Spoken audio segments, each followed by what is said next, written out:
Hello and welcome to a very exciting fireside chat. I'm your host, Victoria Wei from UTS Startups. Joining us is the CEO and co-founder of Amplitude, Spenser Skates.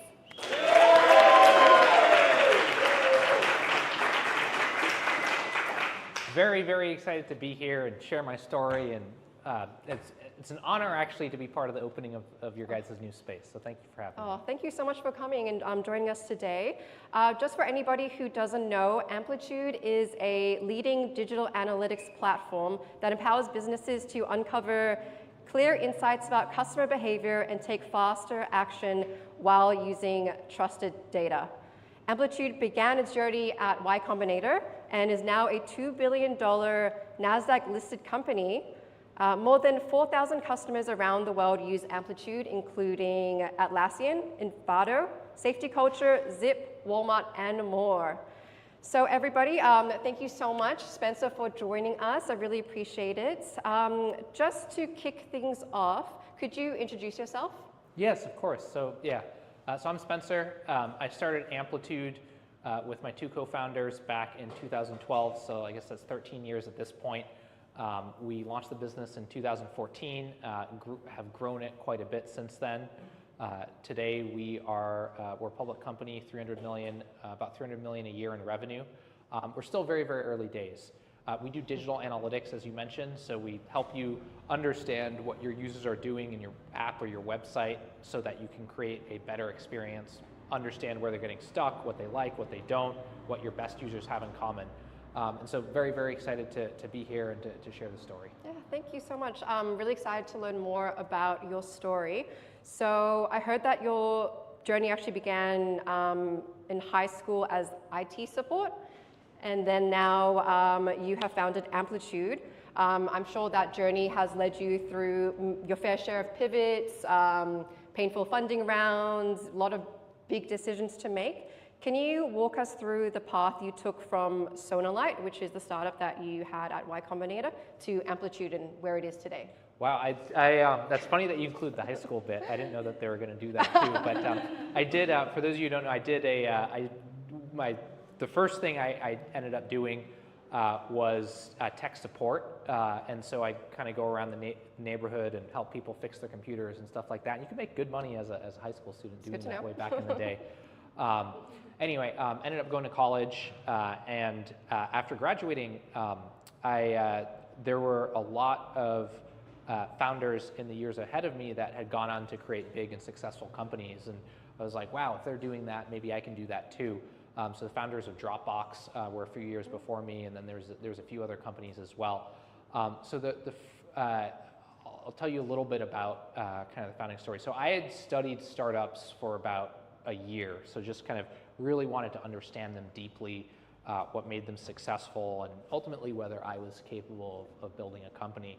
And one of the things that I found was that if you were willing to work at it for at least 2 years, you would likely end up having some success. So every single company I'd read about out there had a period where they probably should have given up if they were rational, maybe a year and a half in, but for whatever reason they didn't, and then they went on to be successful. And then even if you didn't have outside success, you would generally find an opportunity that's worthwhile, whether your company being acquired by someone else, whether that leading to a new business, whether developing some skills that you wouldn't have otherwise. And so that was enough to convince me, even as a fresh grad out of college, that I would, I was capable of doing this, even though I had no idea about what it meant to build a business or build a great product or, really anything. So I got really, really passionate about startups my last year in college, and I wanted to go start something, and so I asked tons of friends of mine to come and build a company with me. And unfortunately at the time, a lot of people were said they were interested, but very few were willing to take the leap and say, hey, okay, I'm willing to go do this full time and not work a regular job and, not make any money and, go through that incredibly risky path. The one exception out of everyone I asked was my now co-founder, Curtis, who was willing to come start a company with me, but he said, okay, I'll do it, but I want to go work for a year first. And he ended up working at Google for a year. And I was like, oh man, if you goes to Google, like he's not going to come back out of that. You get all those nice perks that they give you, and just this the lifestyle, and like the pay and everything else. And so, but that was the best thing that I had. So he ended up going off to Google. I did a detour for about 8 months working in finance. And then as we came up to that year mark, I called Curtis. I'm like, hey, we're going to go do this, right? He's like, yeah. So I left my job. I moved out to California, and ended up moving into his apartment and living with him in his living room on a mattress for the first bit, and just starting to work on stuff together. And up to that point, we had worked on kind of different projects on nights and weekends, but this is the first time it became real, where we would, where it's like, okay, hey, you go from having a support system where you have a job, you're getting paid, you have a boss, you get a lot of feedback on whether you're doing well and you're going in the right direction, to literally nothing overnight, and that was very, very disorienting for me. And so during this time, Curtis was still working at his job at Google, and he would kind of come home at around 5 p.m. and we'd work on side projects together during the night. And it was actually, frankly, very tough, because most of the time during the day, I was just working completely by myself. And so I'm not a particularly disciplined person. If you talk to the Amplitude team, they'll let you know that. And so it was very, very hard for me to stay focused. And so I'd like, I feel embarrassed saying this, but I'll share it with you guys. Like, I'd play video games like all day, and then like 4 p.m. would come around, and I'd be like, man, like Curtis is gonna come home in a little bit, and I better show him I've actually worked on stuff to progress what the business we're doing together. And so I'd work on stuff like for an hour, and he'd come back and I'd be like, look at how much I got done today. It's like so amazing. And he, and then we work on stuff for a few hours, and he'd go to sleep, and I'd just stay up late playing video games. It was really, really bad. Anyway, after a few months of that, to his credit, Curtis actually left his job at Google, and we started working on stuff together. We worked on all sorts of side projects before that. We had worked on a website for photographers. We had worked on a website for alumni from our schools, so that you could see where people went after they graduated, because they'd go all over the world. We worked on an outsourcing website, lots of stuff that frankly never went anywhere. And so we ended up taking a step back and just saying, okay, like what do we think? We didn't really know anything about what it meant to build a successful business or product, but what could we, what actually makes sense to work on together?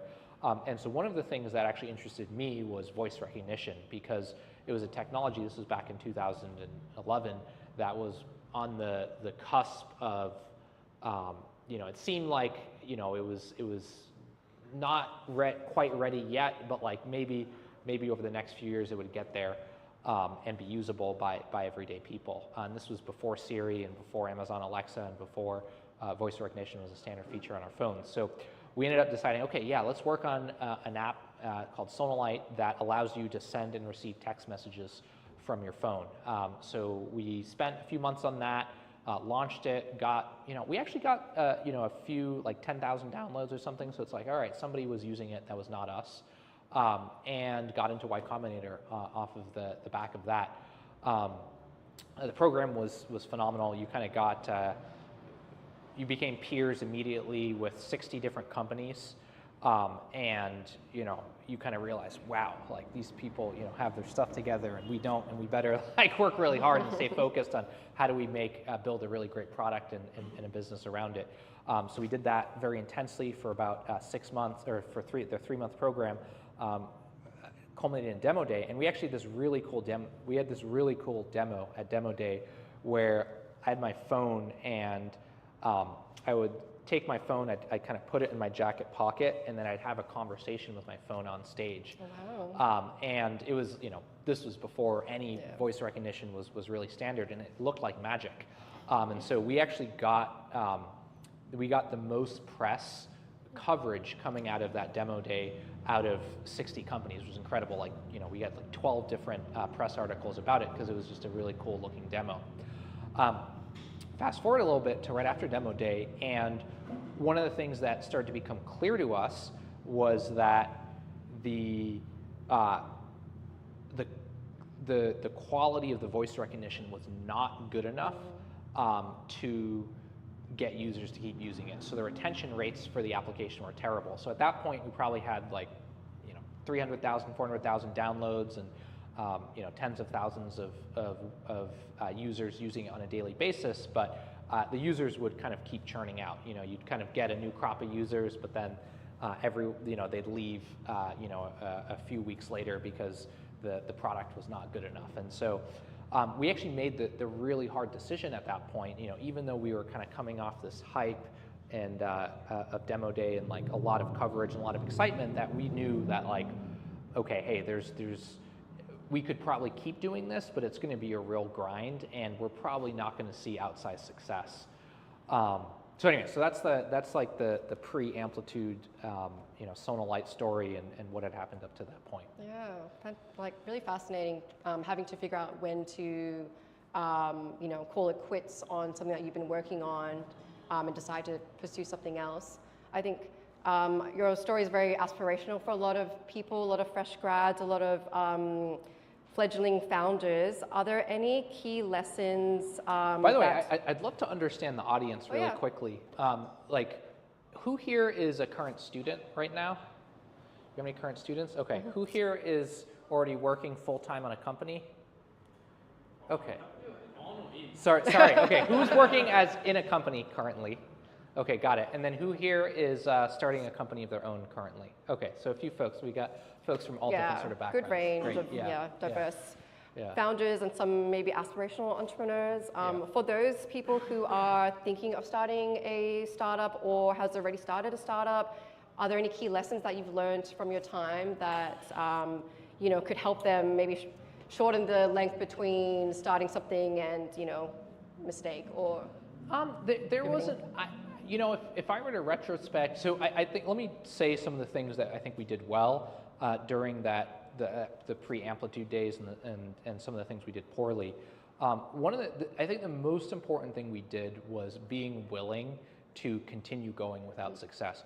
One of my shocks, and so I had that statistic I quoted earlier where most companies go through a phase where like a year and a half in, they end up deciding to, they probably should give up, but for whatever reason they don't. They ended up deciding to see it through. That told us, okay, let's at least give this 2 years no matter what. That was actually really important, because when we got to the point where, hey, Sonalight's not working out, it was like, okay, that's okay, it's fine. Like, we're going to keep working together. We'll keep the team intact. We had learned a lot in terms of what it took to build a successful product and a successful business. And so, there was no question. Whereas a lot of other companies, one of the craziest things to me is looking at a lot of the other Y Combinator companies, is that so many of them would get like, 6 months, 9 months in, and then say, hey, I give up, let me go work a job, or let me go back to grad school, or let me go do something else. And it's kind of like, and this is already after you had been very, very successful. Or sorry, this is already after you had gotten some like great validation just from like, okay, here are people who are experts at startups that are saying, hey, I think you have the chance at building something reasonable. And so that was kind of the first thing that I'd say that was really important that we got right. The second thing I'd say we got right was we actually got along, Curtis and I got along really well in that we both were looking to do something big and long term. And that, we're still working all these 13 years later or 14 years later, still working together.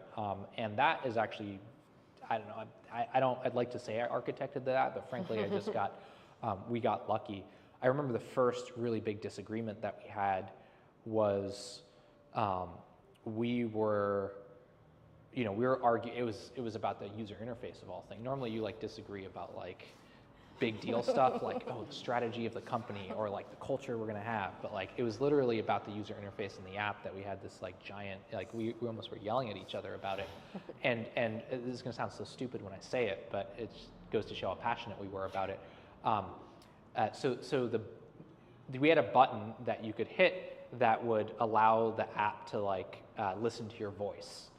in the background while the phone the phone was just sitting there, and we had this whole disagreement about whether the button should reflect the current state of whether it was listening, so it should say on or off, or should it reflect the action that it did when you hit it, which was crazy, and I don't remember which side of it I was arguing at the time, but and the funny part is actually there's a bunch of UX research these days that you can just go look up, and there's actually best practices on when you should do each one. But I remember we would start to get really intense and like, wow, I'm like, wow, Curtis is like not backing down on this one. I'm like, what the hell? And then my second thought was like, man, like this is going to be really interesting to see if our partnership on this business can survive intense disagreements like this. Now, to both our credit, we ended up, I can't remember which one we ended up going with, but we tested it and it ended up working out great. But that was kind of one of the core moments, and we didn't actually, we were lucky in that we didn't like, that we could kind of go through those sort of intense disagreements about the business and survive. So those were kind of two of the things that I think we did well. One of the things that we didn't do well, frankly, on Sonalight in retrospect, and probably would have sped up the entire thing for us, is talk to users. So we were two engineers, and as an engineer, what do you know how to do? You know how to solve problems. Like, right, you see a problem, you solve it, and that's what you're trained to do, through college and through school and kind of through work, and it's like, okay, you're given a particular problem. But there's also, when you're building a company, a very, very important piece, which is like, what problems are worthwhile to solve? And you have no idea. And the only way to know to do that is talk to your users or talk to your customers. And so we actually spent probably 90+% of our time building and a very, very small amount of our time talking to customers. And so in retrospect, that was a huge mistake. We should have spent half. One of my pieces of advice for companies now is to spend half of your collective team's founding time talking to customers. Like, incredibly important. And because we didn't, we worked on all sorts of stuff that was a waste of time on the voice recognition app, and we could have gotten a lot further to like, okay, let's find the group of customers that are really passionate about this app.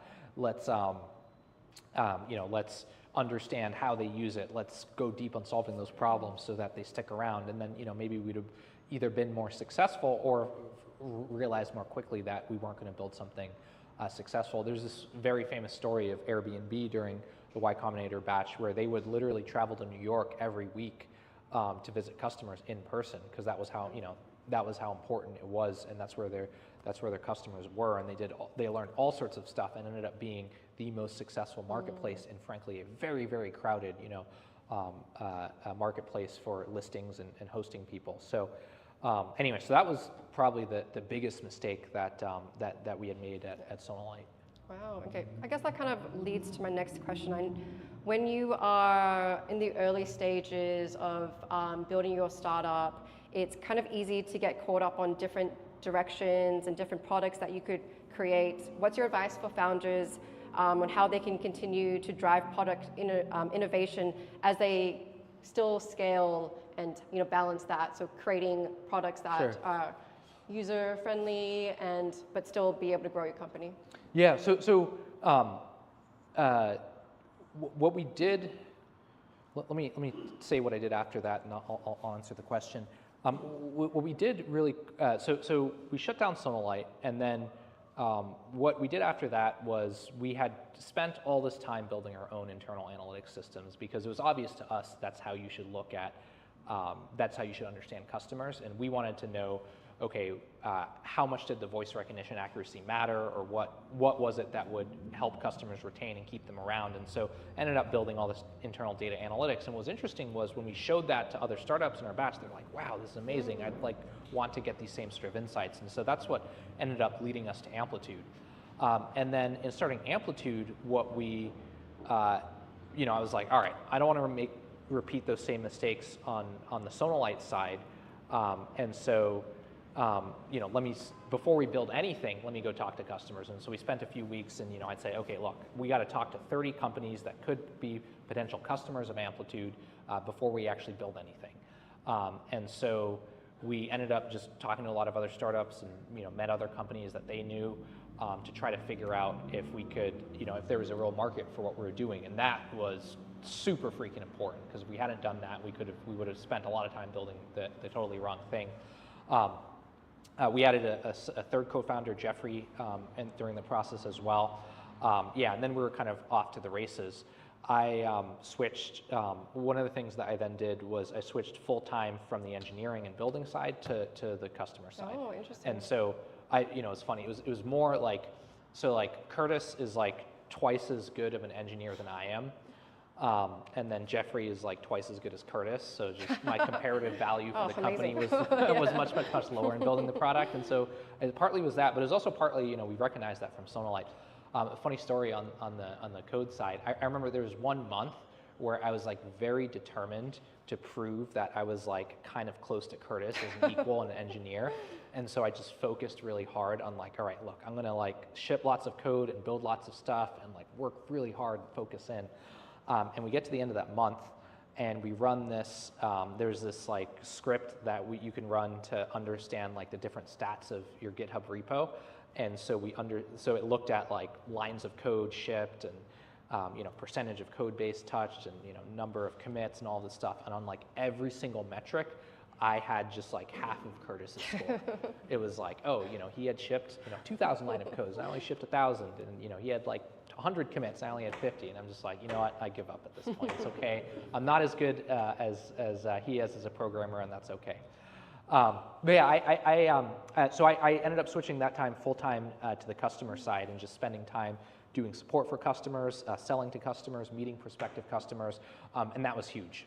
So we grew from 0 to, and that felt very, very different from the years before, where all of a sudden, instead of, struggling to retain customers and not really knowing whether you're building the right thing, we grew from 0 to $1 million in ARR in about 9 months. And then it was just, kind of exponential growth from there. And we grew from 1 to 4.5 in the second year, and 4.5 to 13 in the third year, and just keep compounding. And fast forward today, and then it was just how can I keep up with that as much as possible so that I can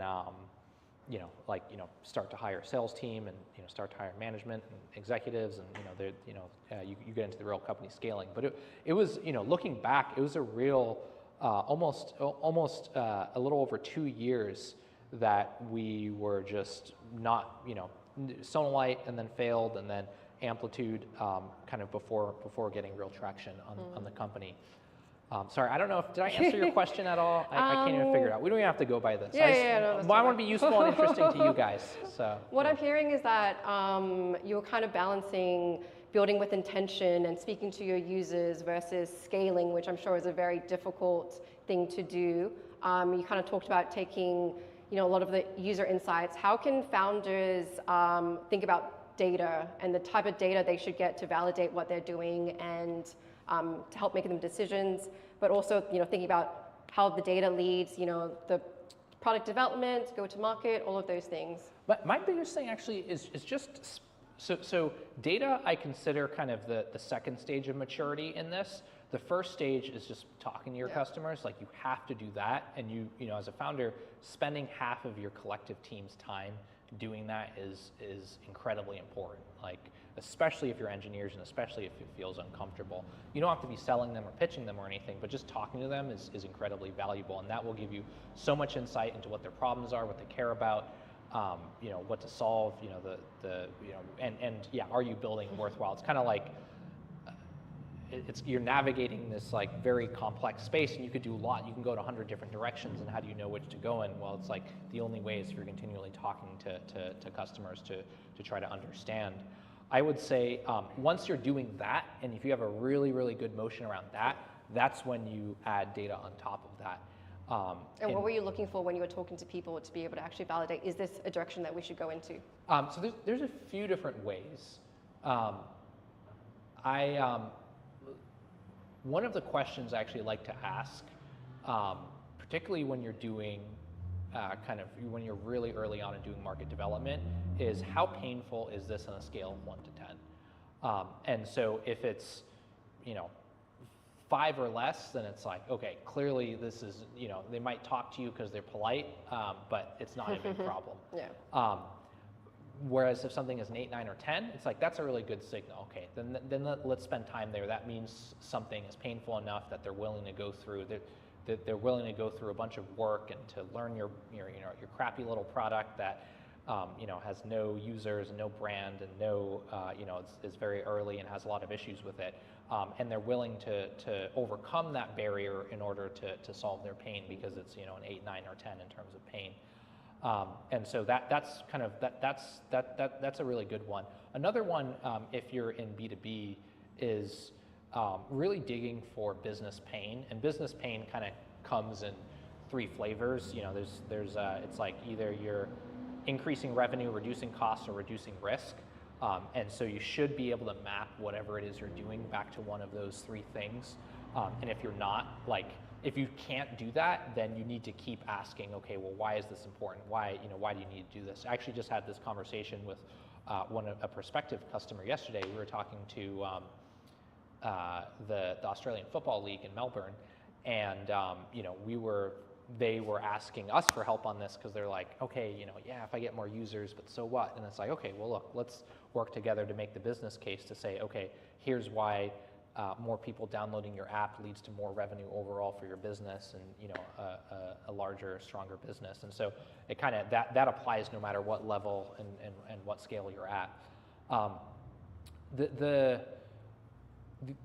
One of the other traps that I think I fell into in the early days was just not really appreciating how deep you have to go on that pain. And so I'd say, okay, I had this coach and sales mentor that I'd get help from, and he would always ask me, hey, what's the pain of this customer? And I'd be like, wow, they want some dashboards, they want some charts, they want to use analytics in this way. And he's like, Spencer, it's not a business pain. Go find me a business pain. And so I'd go back, and he'd beat this into me every week. And so I would finally remember to show up in the meeting and be like, okay, let me keep asking, keep digging for pain. Because it turns out, if someone's in pain, they love talking about that pain. They love talking about, sharing whatever frustrations and pain they have. And, if there's even a chance you can help and solve it, that's great. So, really focusing in on that is key. And was there any times within your business journey, creating Amplitude, that you thought maybe you were close to maybe calling it quits? Oh, so many times. I mean, I think there's every 3 years, there got to be some point where it was so painful, and I'm like, man, I don't know if I can do this sustainably. And so I guess, I'm on year 13 now, so that's 4 rounds, and so probably, I don't know, I'm due for it next year, I think. Another existential 3-year mark. Yeah, so the first time was actually trying to fund, believe it or not, it was actually talking to users and having them not care. That was like, I knew that was part of the startup journey, that was fine. So I was like, you kind of get immune to that after a while. But I remember the first time that actually was quite painful was when we were raising our seed round for Amplitude. And so we didn't really have anything at that point in terms of customer traction. And so we were just pitching these VCs, and we get a bunch of no's, and then even worse, a lot of maybes that turned into no's after some time. And so that process took around like 8 or 9 months end to end. And I remember just how it was brutal, because I was like, man, this is like so obvious that this will be a really big business, because you're at the intersection, there's a bunch of different trends. Mobile was just taking off then, and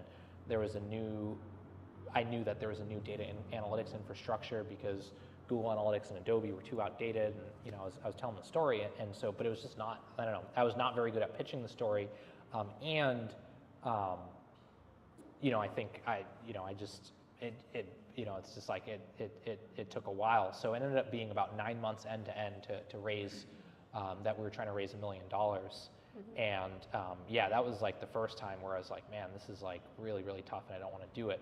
The second time was actually, I remember I had a very, very toxic employee, and that was rough, because it was the first time I realized, like, okay, this, I have someone who's not a fit for the team, mm-hmm. and who doesn't agree with the mission we're going on, and the direction we're going, and all of that. And I realized I had to make a call to, one, to hold them accountable on that, and then 2, to eventually, when they didn't want to go in the direction that I wanted, move them out of the business. And so I remember, I had many late nights where I'd like kind of dread going into work Oh, the no. next day because I'd have to have conversations with this person and like hold them accountable for something I knew they didn't really want to do. You know, and so, and it was, you know, and that was the first time, yeah, that was kind of the second time. And then, you know, next time after that, I had to like turn over the executive team, and the business had gone through a slowdown, and that was tough. And then, you know, and then I recently did the same thing where I turned over the executive team again a few years ago, and, you know, I look at, and that also had its difficulties. So, but, you know, such is the nature of these things. And part of it for me was knowing that, okay, if you just continually stick at it for long enough, what you will do markets are really big, and the time you have is long, and so the compounding, you know, if you continue to do the right things day in and day out, the compounding in whatever market you're in will eventually take care of itself. So.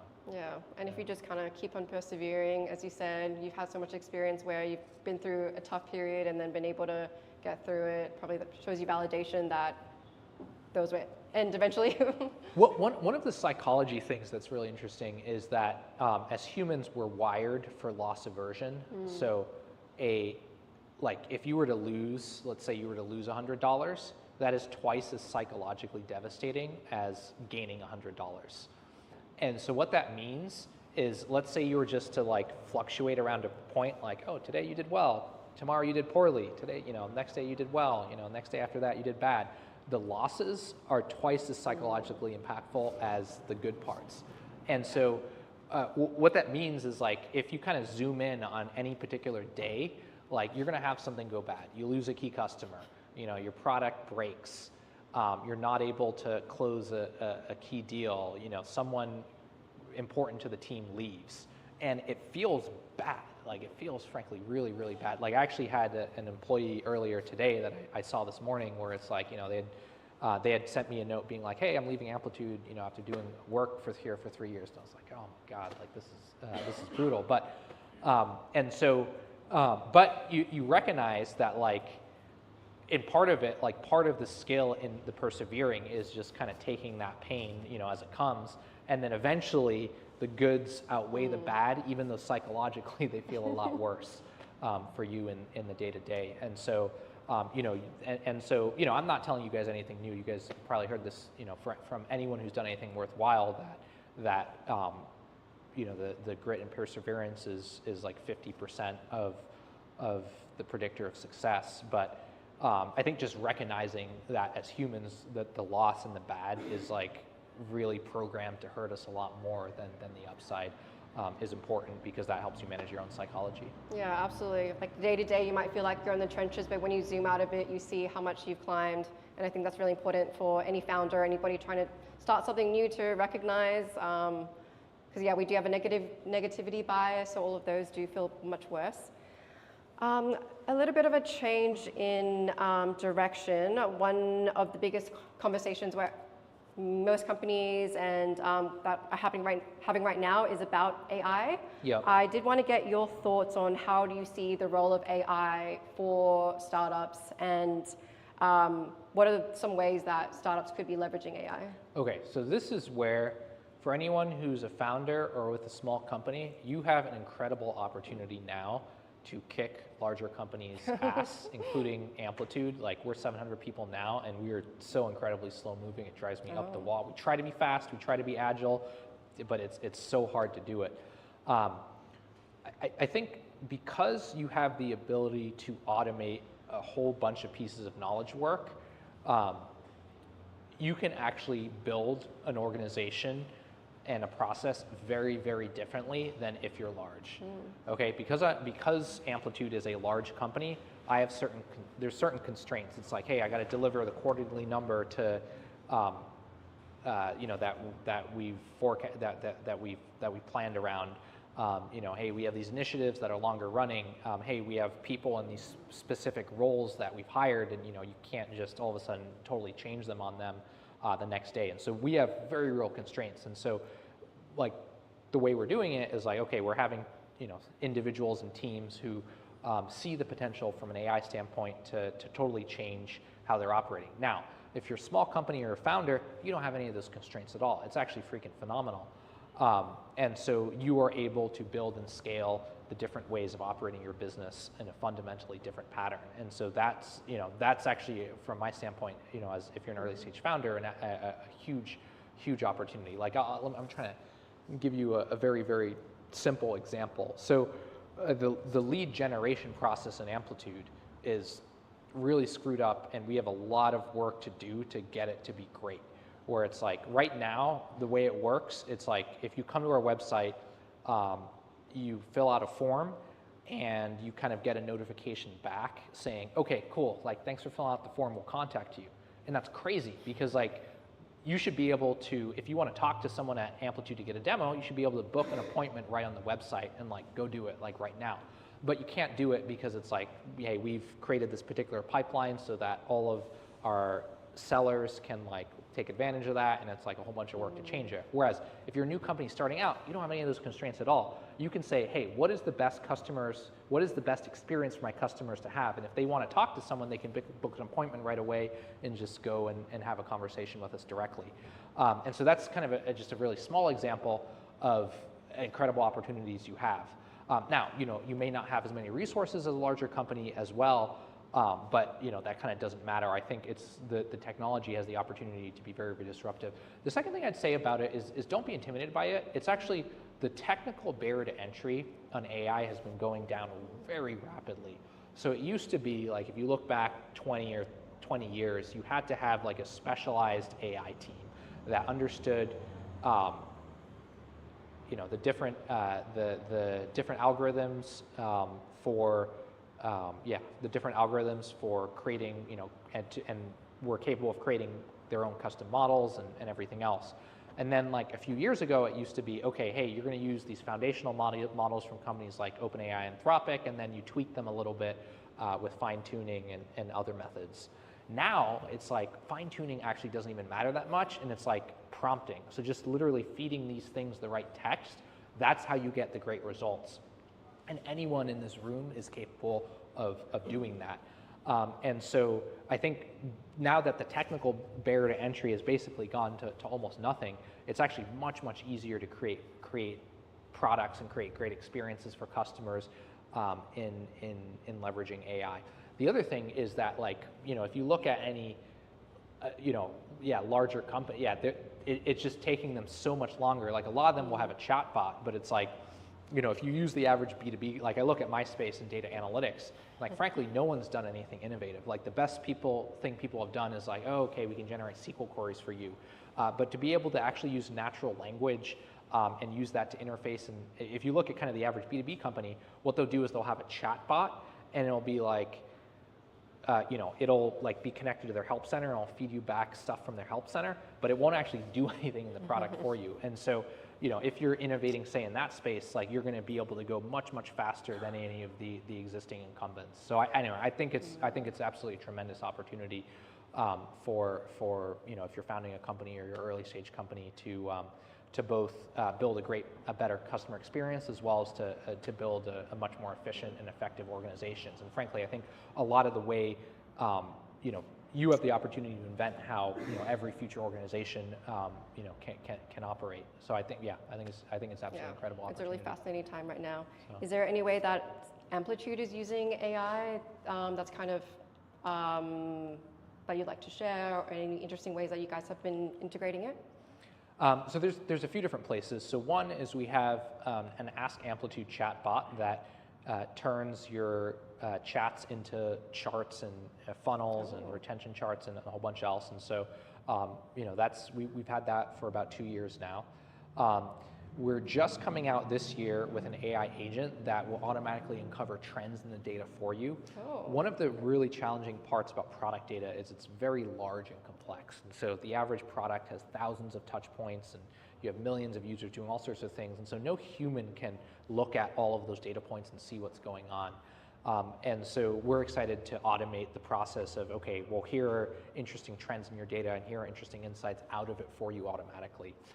The last one, so that's quite big. The last one I'll share is actually, we just developed this, we're doing a lot internally. We just developed this bot that called Moda that pulls from a lot of different sources of data within Amplitude. So it looks at transcripts of Zoom calls, it looks for Salesforce notes, it looks at product board requests, it looks at Jira and Atlassian, and it kind of summarizes like anything you want from that information. So what customers say want a particular feature, or what was the context of the last conversation. And so that's actually pretty cool to see. It's actually the usage internally has taken off in the last few weeks. So anyway, that's a long way of saying I think it's still very, very early in terms of seeing how it's going to be deployed, particularly at larger companies, but I'm excited. I'm very, very excited by it. Yeah, I'm excited to hear more about that. And we are at a university. I did want to ask you, before we wrap up the formal questions, if you were to go back to yourself, maybe at the age that you went to university, or even when you were, working, doing support in high schools, what's some advice that you would give to your younger self? Or any words? That's a good question. I mean, I think one of the things that it took me a while to appreciate was that you did not have to go on any prescribed path that people set out for you, and you could be anyone. And what I mean by that is, like, if you were willing to make the life choices and the trade-offs, you could be a founder, or you could be an artist, or you could be very, very successful in the corporate world, or you could do or you could go travel. You could be any character in any novel or any film, if you were willing to make the life trade-offs. I think where I saw people get into trouble is they try to do kind of everything all at once. But if you're willing to make the choices, like you can choose to be everything. You can't just be it all at once. And so that would be. It took me a while to really appreciate that. I remember I saw this talk by Brian Chesky, the Airbnb founder, and he said this thing, which is like, one of the things that convinced him he could go start a company was he saw a founder, and literally the only difference between that founder and him was that they had made the choice to build a company and kind of do the hard work associated with that, and he hadn't, and that was it. And so, that would be, anyway, yeah, I'd definitely say that to myself, because I think, you spend, in the early days, frankly, you spend a lot of your life being told what to do by adults, and you have a very specific set of rails you have to go on, and a very specific set of things you have to learn, and places you have to be, and how you spend your time. But actually, once you get past that stage of life, it's like your freedom is actually incredible in terms of what you have the opportunity to do. Yeah, amazing. Thank you so much, Spenser, for joining us and answering those questions. What I'll do now is we'll move to the Q&A portion of this session. But before we do that, could we all have a round of applause for Spenser Skates?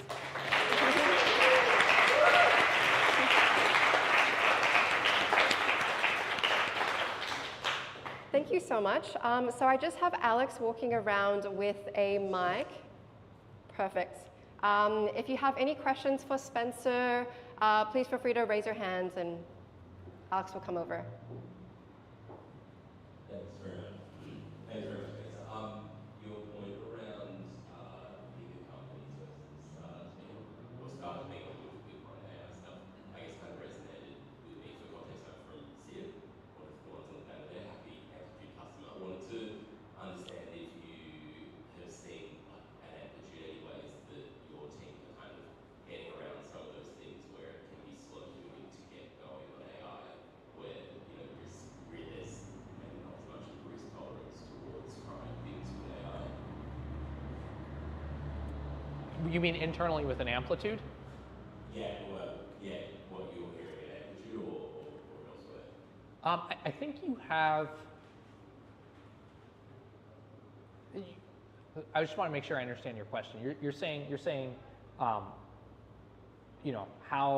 have I thought about driving change so that we actually are able to leverage AI with an Amplitude? Yeah, it's hard. I mean, first thing I'll say is it's harder as a larger company. I think there's a lot of thinking of like, okay, well, so first there's just okay, here's how our current process works, and a lot of people are dependent on that, rightly so. And so breaking that and changing that, you got to coordinate a lot of times with a large group of people. So sometimes that might be 10, sometimes that might be hundreds, and so the question is, how do you do that successfully? One of the things I think I've been focusing on within Amplitude is just getting individuals or small teams just to go and do things and kind of show what's possible. Like this Motobot I was talking about that pulls from a lot of different data sources. Like, luckily it wasn't dependent on anything internally. You could just create it and a lot of people would start using it. And what's happened since, a lot of people have seen other people using it and they're like, oh, okay, I can actually ask it questions and leverage in that way. And so it's interesting. It's much easier to create something new that hasn't existed before and leverage that with AI than kind of change an internal process that a lot of people are dependent on. And so that's kind of one example on it. Another is like, I've basically I'm constantly pushing executives at Amplitude on this to be like, hey, how can we go faster? How can we get things approved faster? Like there's one thing that happened, there was one use of AI internally within Amplitude where it's like, hey, in order to get permission for this, we've got to get approval from IT and legal and security and I don't know, one other function. It was like 4, and it's like, okay, let's meet with those 4 functions. And I'm like, guys, this is like way too long, okay? I need one person who can approve all of this, and then like, look, if it needs to be reviewed by those groups later, fine, but like one person should be able to approve the access and usage of AI within the company, because we got to be able to go, and we cannot wait for 4 different VPs to have a meeting in order to approve every single new use case, because if a startup was doing this, they wouldn't even, like there'd be 0 people that would need to approve it. So that, I'm constantly kind of trying to push the level of speed in terms of adoption internally. But frankly, it's hard. Like there's not any magic to it. I think we have a 300 million in revenue business and 700 people that are built around that, and it's like that has a momentum of its own, and rightfully so. You want to keep it going, you want to keep that working, you want to keep compounding that, and so I'm thinking about, okay, I'm always kind of balancing that tension of how aggressive can we go without disrupting that. I also will say, like, this is where having a good set of executives in place who understand this change and are embracing it and are leaning forward and understand how to translate that effectively at scale. So, but there's no good answer to it. That's something, like, I'll give you another example that drove me up the wall recently, which is we're setting up an AI week where the goal is to train all of the product development organization on AI tooling. So like first principles, how's the technology work, what's it capable of, how to use the models, different use cases like coding, product requirements, docs, things like that. And to get a week that a majority of the company and the executives could be there. So I wanted to do, we started talking about this in, I want to say March or so, and it was like June till we can get it scheduled. And I was like, what the heck, guys? Like, I really wanted it in April. And then like we chose a date, and then turns out the designers were out for some conference that week, and so it had to get pushed back, and it got, and then the following week I was out, and it was like, okay, we're not doing it till June. And it was like, it's driving me nuts. And so so we've been trying to like do things internally to train the team on AI beforehand, but this is one of the times where one of my executives kind of pulled me back, and my head of engineering said like, look, okay, I want to do this right, and so we need to get the different key leaders within the team excited about this and starting to do these use cases, and then that will maximize the success of the week. So anyway, I don't know if that answered your question, but hopefully it's helpful.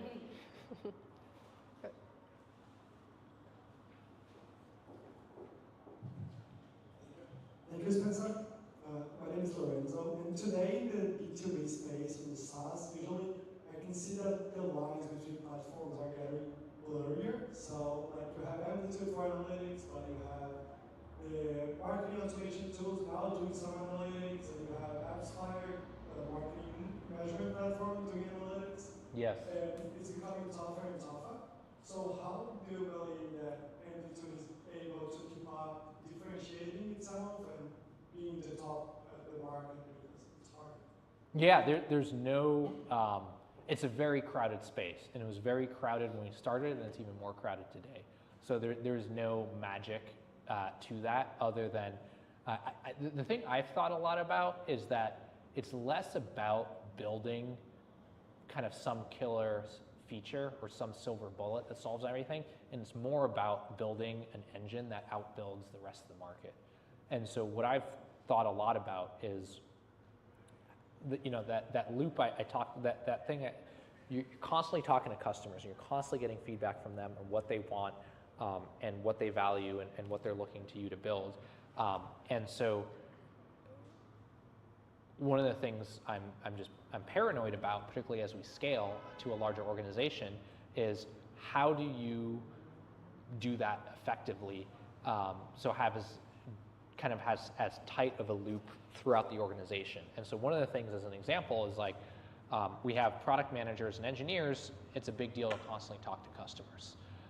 And so that they're seeing kind of firsthand what our customers are asking for and needing or wanting, and then taking that and reflecting that back in the product.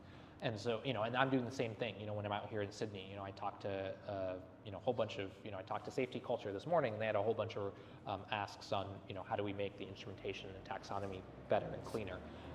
And so, and it's just that kind of day in, day out over a very, very long period of time. And if you do that over a long period enough of time, you're going to keep compounding all the set of capabilities that you have, and that is going to outstrip kind of anyone else that is kind of competing with you in the space. So, for example, in digital analytics, it's very much the case. Like every single there's a million companies out there that do the basics very well. And every actually large tech company, like Google obviously has Google Analytics, Amazon has their analytics, Microsoft has Microsoft Clarity, Apple has their own version of analytics, like Facebook has had analytics at various points in time. And so, you can kind of go down the list, and like, a lot of companies would have something basic. And so us recognizing that our value was kind of going deeper and further and better than anyone else, and just outbuilding the competition. And so, and having that mentality, particularly as we continue to scale. So I don't know that there wasn't really any magic to it in terms of saying, okay, hey, we focused on this strategy and nobody else does, but it was more about, all right, how do we create a bigger, making sure we're more responsive and more aggressive in terms of getting stuff that our customers want to them more than others.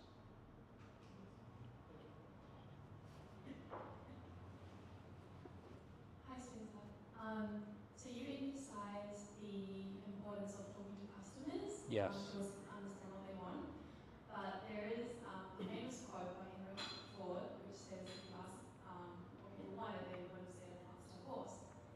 So how to balance listening to customers, but also being innovative beyond what people can. So I think that's a fantastic question.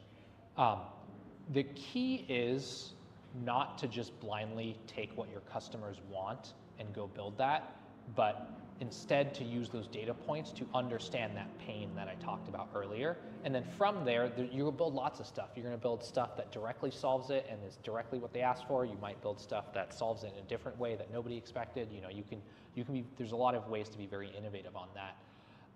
The biggest mistake, though, that I see product teams, both early stage founders and frankly product teams at large companies do, is they don't spend enough time on this. Like, if you're a product manager at a large company, you should be spending half your time talking to customers. Like, that's what I tell the PMs at Amplitude, and that's what I expect generally. And I'll talk to product managers all the time and be like, how often do you talk to customers? It's like once a week. And I'm like, what are you doing? Like that is a gold mine of, like, that is the, understanding that deeply is what you should be doing. Your job as a product leader or building is not to like come up with requirements docs and specs and run a process and all. Like, I don't care about that.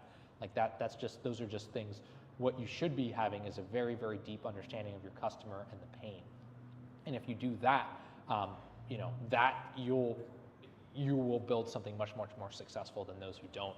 I think, frankly, it's easy not to do that. It's very, very easy not to do that. It's very easy to build, very easy to focus on stuff, internal processes and systems and things in front of you. But that's why I'm religious about it. It's not so much to say, okay, you should just build exactly what they tell you, although that's not a bad strategy. And frankly, I think a lot of companies will benefit more from just doing that.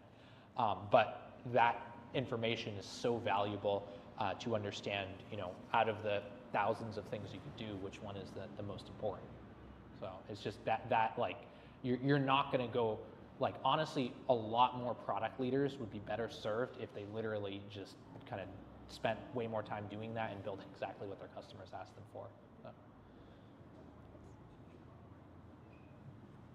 Spenser, congratulations on your history.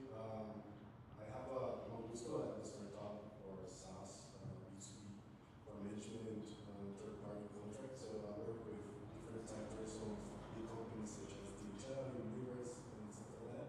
And it always comes like this difficulty where you have so many stakeholders, so many users asking for a lot of things, customization, stuff like that. And how do Amplitude can help in the future, like companies this size enterprises have more tailor-made experiences as what they need due to data-driven analysis, and much less, I think, of what they think they want, but actually how they use the product. And if you think some kind of solution with AI for this kind of department, so less of how provide conditions, how the weapon works for one or another, but how do you connect with the behavior of the user and give actually tailor-made product solution for them? Yeah, so it is actually very interesting in that I think,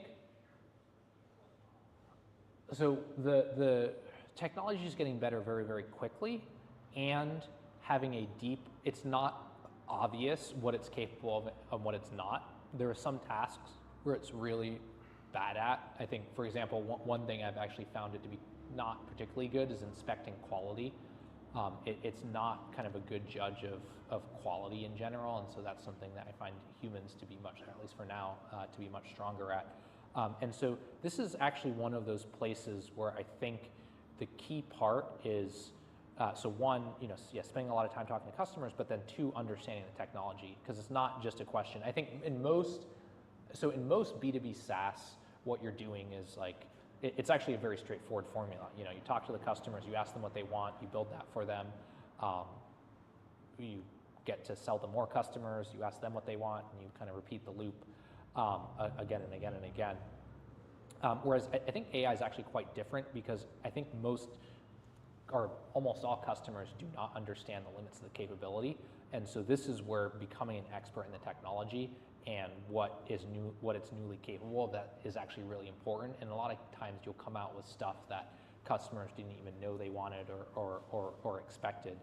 And so I'm trying to think of some good examples of that. Like I'll actually let me pick out Cursor. I think has done an incredible job on that.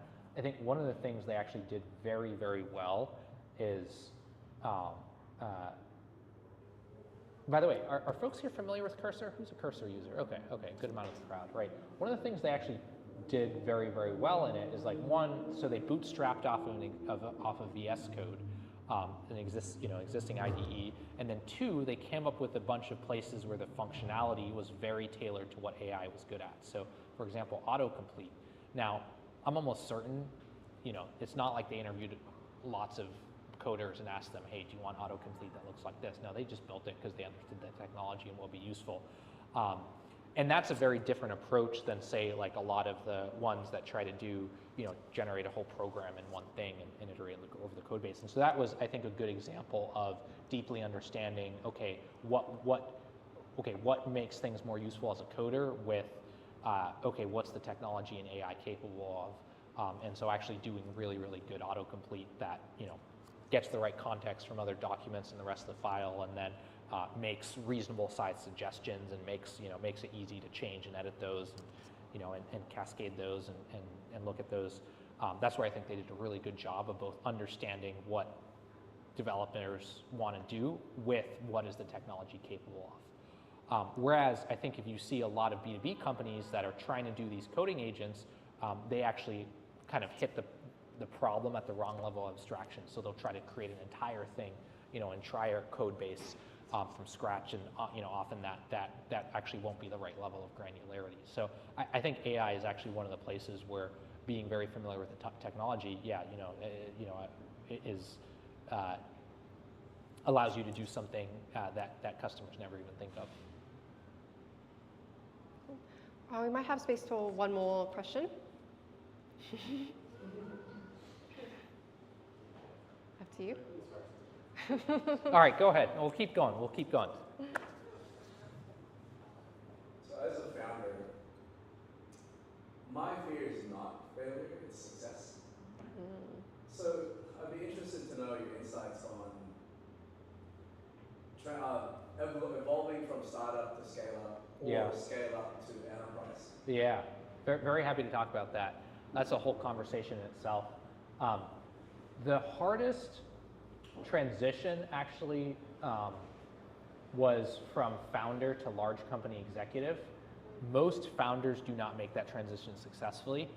And here's why. As a founder, your job is to lead from the front. So you're always diving in on the hardest problems. If there's like a really hard product problem or a really tough customer, or like a marketing launch, it's like your job is to lead and like go do the work. As a large company executive, there's too many things to do, and so you cannot go do anything yourself. Your job instead is to review the work of others and to recruit people who can do it. And that's a very, very difficult mental switch.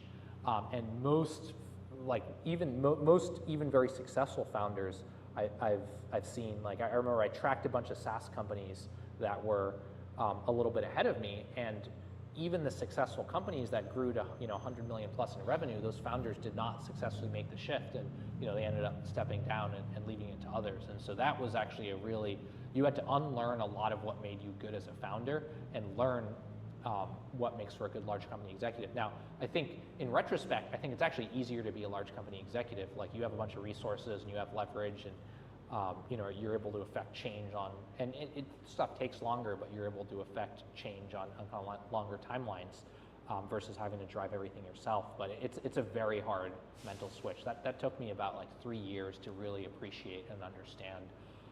So yeah, you're right to be scared of success in the sense that like it's great, you're reaching, you've achieved your dreams, you're reaching broader and bigger impact.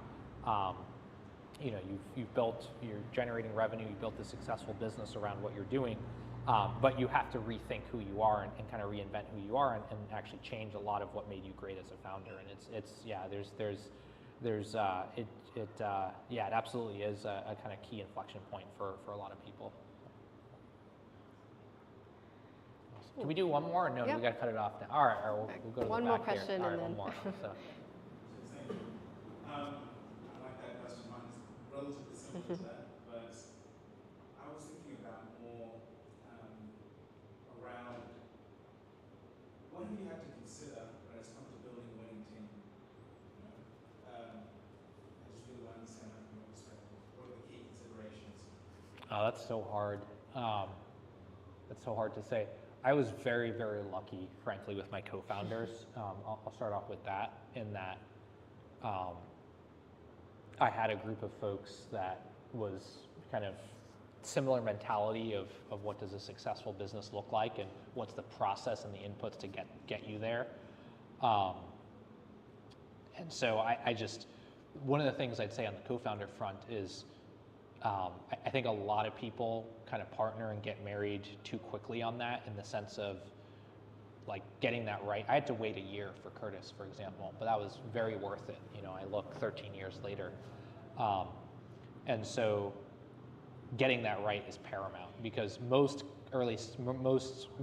startups die from conflicts between co-founders. Not, you might hit bumps and you might have to restart and change directions, but that's just part of the game. Whereas, founders splitting up, that's deadly. And so like one of the surprises to me actually during Y Combinator was about a third of companies during the batch had major issues between the co-founders, which was crazy to me because it's like, wow, you like made it, you know, it's like you kind of have this platform and you have the shot, just like shut up and like make it work. But somehow they would have major issues between co-founders during the batches, and so getting that right I think is very, very underrated. So finding people who have a similar value set and have a similar goal of where you're trying to go. You can disagree about the strategy and disagree on how to get there, but a similar, hey, like this is what we're trying to do. That's very, very important. The other thing I'd say, you know, and then it changes. Then you start building out the early team, and then frankly, you're just kind of begging anyone to get in to the boat, and you know, trying to glue everyone together, and you know, you're like a bunch of misfits trying to like take on this really ambitious mission. You know, and then you get to large scale where you know you're trying to get executives, and that's a whole different thing in itself. And on that one, the one thing I'd say is that there's this spectrum of what's called, like, you know, I'd say missionary versus mercenary. You know, there are folks that are in it for the mission and are trying to build particular things, and there are folks that are more mercenary. And there's not like, everyone's not one or another. It's more like you have kind of elements of both.